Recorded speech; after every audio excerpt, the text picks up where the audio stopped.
یا ہائیڈنگز میں تھا. تو میں یاد دلانا چاہتا ہوں کہ ہے بہت اچھا آدمی.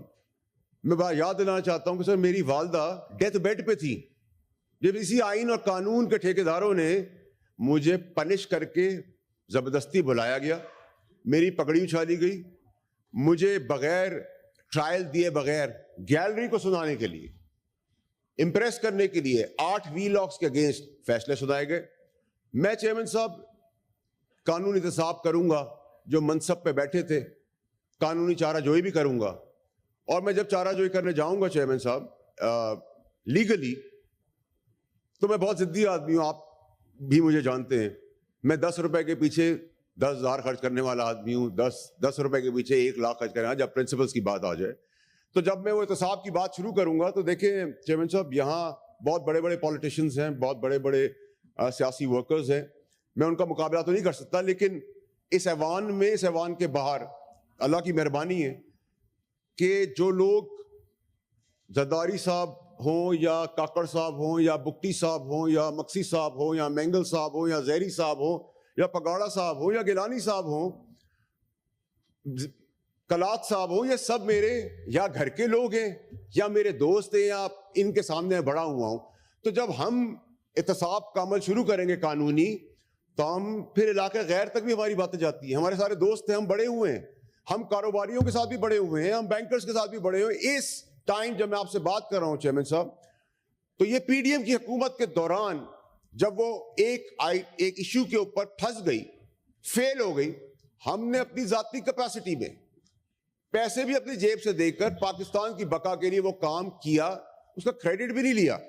لیکن یہ پاسبل نہیں ہے چیئرمین صاحب کہ آپ ہماری پگڑیاں اچھالی جائیں, ہمیں شرمندہ کیا جائے, ہمارے ہی بنائے ہوئے قانون کو اپنے اوپر امپلیمنٹ نہ کیے بغیر ہم پہ امپلیمنٹ کر دیا جائے, اور سفرنگز ہو. ہمیں ساتھ کھڑا ہونا پڑے گا آپ سارے سینیٹرز کو, پاکستان کے لیے بھی, اپنے اختلافات دور کرنے کے لیے. اگر پی ٹی آئی کے کسی سینیٹر کے اوپر بات آتی ہے یا ایم کیو ایم کے کسی سینیٹر کے اوپر بات آتی ہے یا for that matter Noon league کے سینیٹر کے اوپر کوئی بات آتی ہے یا پیپلز پارٹی کے سینیٹر کے اوپر کوئی بات آتی ہے, تو ہمیں اس وقت یہ نہیں سوچنا کہ یہ تو ان کی باری ہے, ہماری نہیں ہے. ہم ساتھ کھڑے ہوں گے. اور جو قانون کے اندر گیم کھیلی جا رہی ہے, میں پوچھنا چاہتا ہوں چیئرمین صاحب کہ ہم کیوں نہیں بول رہے ہیں؟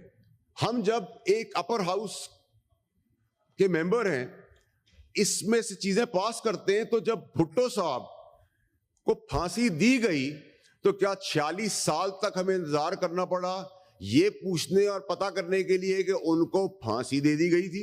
یہ تو ہماری پیدائش سے پہلے ہمیں پتا تھی. تو احتساب اس کا کیوں نہیں ہوا جس نے پھانسی چڑھائی, جس نے اس قلم کا بے رحمی سے استعمال کیا؟ کیا ہمارے پاس جواب ہے؟ 14 سال زرداری صاحب کو قید بامشقت میں رکھا گیا, کوئی شواہد نہیں پیش ہوئے, اور پھر ان کو 14 سال کے بعد رہا کیا ثبوت نہ ہونے کی وجہ سے. کیا مجھے آپ بتا سکتے ہیں کہ نواز شریف صاحب کو بلیک لا ڈکشنری ایجاد ہو گئی, اس کے تحت کس قانون کے تحت ان کو نااہل کر دیا گیا؟ پھر عمران خان صاحب کی حکومت چل رہی تھی, چلتی ہوئی حکومت ہمارا کام تھا, میں اس وقت اس پارٹی کا منسٹر تھا, چلتی ہوئی پارٹی کے اندر 12 بجے اتوار کے دن عدل اور انصاف کے دفتر کھل جاتے ہیں. کیوں بھائی؟ یہ ہمارا کام ہے سیاست کرنا, ہم لیں گے, دیں گے, سمجھائیں گے, بجھائیں گے. اس کے بعد پابند کر دیا گیا کہ آپ نو ووٹ آف کانفیڈنس لیں. یہ ہمارا کام تھا سر, یہ اس آئین کا, اس اسمبلیوں کا کام ہے. ہم کیا کر رہے ہیں کیا نہیں کر رہے, ملک کے لیے جب تک بہتری کر رہے ہیں. پھر ہمیں ان کو مجبور کر کے ہٹا دیا گیا. جہاں سزا تھی وہاں جزا تھی, جہاں آ گئی جہاں جزا تھی وہاں سزا چلی گئی. پھر پاپولیرٹی ویو آ گئی, پھر پاپولیرٹی ویو آئی تو آپ نے ٹویسٹ اینڈ ٹرنز دیکھنا شروع کر دیے. اس کے بعد آپ نے پھر اور چیزیں بھی سنتے گئے. آپ چیئرمین صاحب 2 منٹ اور تھوڑا سا آپ کو لوں گا. پھر آپ چلے گئے اسی قانون کے دھکے کھاتے ہوئے. ہم یہ جو میں نے آپ کو فہرست بتائی, عمران خان صاحب سے لے کے زرداری صاحب سے لے کے نواز شریف صاحب سے لے کر بھٹو صاحب تک, جب تک یہ نظام ٹھیک نہیں ہوگا چیئرمین صاحب, نہ یہاں کوئی اسمبلی, نہ پروڈکشن آرڈر, نہ کوئی لیڈر, نہ کوئی ورکر, یہ 6 کو 9 اور 9 کو 6 کرنا جب تک بند نہیں ہوگا پاکستان میں, جو 65 سال سے ہو رہا ہے, تب تک پاکستان نہیں ٹھیک ہو سکتا. ہم ایک 149 نمبر پہ پہنچ گئے, اپنے نظام کی وجہ سے انصاف کے. ہمارا ریورس گیئر لگ ہی نہیں رہا. جس سپیڈ سے ہم چھکے چوکے مار رہے ہیں, مجھے نہیں لگتا کہ ہم 300-400 کی سینچریاں بھی کراس کر دیں. کرکٹ میں تو ہمیں دیکھنے مل نہیں رہی. لیکن سر میں آخری چیزیں جس پہ سم اپ کرنا چاہتا ہوں کہ اب یہ جو آپ نے الزامات, میں سن رہا تھا بحث, الزامات نکلا کہ جی ججز کو بہت پرابلم ہو رہی ہے, ان کو پریشر کیا جا رہا ہے اور ایسی بہت ساری چیزیں. تو ایسا نہیں ہونا چاہیے. لیکن سر مجھے یہ بتائیں کہ جب آپ کسی کے نکاح کو نکاح نہیں مانیں گے, آپ ہمارے بیڈ روم سے لے کے, ہمارے باتھ روم سے لے کر, آپ سٹیل مل سے لے کر, ریکارڈ ایکٹ سے لے کر, نسلا ٹاور سے لے کر, جب ہر چیز میں آپ انوالو ہو جائیں گے تو میں ان اسمبلیوں کا کیا کروں؟ میں تو کچھ نہیں کر سکتا. پھر آپ زیادہ جانتے ہیں, آپ کریں ہم بیٹھ جاتے ہیں, ہم نالائق نااہل ہیں, نکمے ہم پیچھے ہٹ جاتے ہیں. آخری چیز سر, پھر الزامات کی بارش ہوئی. چلیں جی ہم I am not shying away, Chairman Sahab. If I am pro-army, I am pro-judiciary, I am pro-politician, I am pro-businessman, I am pro-bankers. مجھے ان سب نے سکھایا ہے. لیکن میں کسی کا دشمن نہیں ہوں, میں مخالف ضرور ہو سکتا ہوں. اب آپ آگے آ جائیں سر. مجھے آپ اس چیز کا, چیئرمین صاحب آپ اتنے بڑے ہاؤس میں ہم بیٹھے ہیں, مجھے اس کا جواب کون دے گا کہ اربوں ڈالر ہم نے نقصان کر دیا ریکارڈ ایکٹ کے اندر ججمنٹس کی وجہ سے. وہ اربوں کھربوں ڈالر کا نقصان کیسے بھرا جائے گا پاکستانیوں کا؟ ہم مہنگائی کو تو پیٹ رہے ہیں, ہم بجلی کو تو پیٹ رہے ہیں, ہم گیس کو تو پیٹ رہے ہیں, وہ کیسے دیں گے آپ؟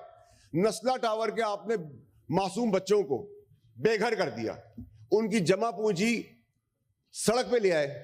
آپ کانسٹیٹیوشن ٹاور کو تو نہیں گرا سکتے کیونکہ آپ کے اپنے شاید گھر نہ ہو, مجھے نہیں پتا. پھر آپ نے الزامات کی فہرست کر لی کہ جی یہ ادارہ ہمیں پریشرائز کر رہا ہے. جی پریشرائز کر رہا ہے تو آپ اس وقت بتا دیتے ہمیں, آپ اس وقت کھڑے ہو جاتے, شواہد دے دیں. وہ بھی نہیں ہوا. اب میں چیئرمین صاحب نااہلی کے اندر میں آپ کو صرف بتا رہا ہوں کہ عدل اور انصاف کے اندر ان کا امپیکٹ کیسے ہوتا ہے ہماری زندگیوں پہ. میں پہلی دفعہ بندیال صاحب کے سامنے, منصور علی شاہ, جسٹس منصور علی شاہ صاحب کے سامنے اور جسٹس عائشہ ملک صاحبہ کے سامنے پیش ہوا تو ان کی جو فیئرنیس تھی, جو وہ فیئر سائٹ تھی, اور جو بات میں وزن تھا, جبکہ ان کی قلم میں طاقت تھی کہ وہ پھانسی کے پھندے پہ چڑھا دیتے, اس نے مجھے مجبور کر دیا کہ میں آگے بڑھ کے یہ کہوں کہ جی ناٹ اونلی کہ میں ریگریٹ کرتا ہوں بٹ میں ریزائن کرتا ہوں اس کرسی سے کیونکہ یہ تحریک انصاف کی کرسی ہے. تو یہ اس کا مطلب یہ ہوا کہ ایک جج کے بیٹھنے سے, اس کے کانڈکٹ سے آپ کے اندر ایموشنل مورل چینج بھی آیا ہے. آپ نے, ہم تو پیدا ہوئے جی, مجھے نہیں پتا چیئرمین صاحب کہ میں امریکہ میں پیدا ہونے والا ہوں یا گاؤں میں پیدا ہونے والا ہوں. میں امریکہ میں پیدا ہو گیا, میں نے تو کوئی اوت نہیں لیا, میں نے تو کوئی گرین کارڈ بھی نہیں لیا, میں نے تو کوئی ریزیڈنسی بھی نہیں لی, میری پاکستانیت کو کوشچن کیا. میں چیئرمین صاحب آپ کے سامنے ایک چیز پیش کرنا چاہتا ہوں, آپ بھی خوش ہوں گے. میں, میرے بچے, میرے والدین, میری بہن, بھائی, میرا پورا خاندان وہ ایلیجیبل ہیں, لیکن کوئی بھی دوسرے ملک کا سٹیزن نہیں ہے. یہ ہے پاکستانیت کہ اگر میں نے چھوڑا تو انہوں نے بھی چھوڑ دیا. ہمیں نہ بتائیں پاکستانیت کا بھاشن دیں, ہمیں تو اب کیونکہ الزامات لگ گئے ہیں. میں امید کرتا ہوں کہ جب میری سابقہ حکومت کے اندر ججز کے نام لیے جا رہے تھے اور ان کو بہت تابڑدوڑ حملے ہو رہے تھے ان کے پاس, اور شبلی صاحب بھی اس منسٹری کے اندر میرے حصہ تھے, تو میں کسی کو جج تو نہیں کر سکتا کہ وہ اچھے ہیں یا برے ہیں. لیکن اب جو میں سوشل میڈیا پہ اور میڈیا پہ جو بیانات اور الزامات دیکھ رہا ہوں, میں ایکسپیکٹ کرتا ہوں کہ مورلی آگے آ کے اس کو کلیئر کیا جائے. نمبر ایک. نمبر دو یہ کہ سر اب ہم قانون جب بنا رہے ہیں اس کو امپلیمنٹ بھی ہم کرائیں گے, اس کو ڈیفائن اور سمرائز بھی ہم کریں گے. ایسا نہیں ہو سکتا کہ قانون ہم پاس کریں, قانون ہم بنائیں, محنت ہم کریں, ووٹ ہم لیں, سب کچھ ہم کریں, اور اس کی سمری, اس کی ڈیفینیشن اپنی تحت چینج ہو جائے, اپنی تحت بنا لی جائے. یہ اب ہم کریں گے, ہم کروائیں گے.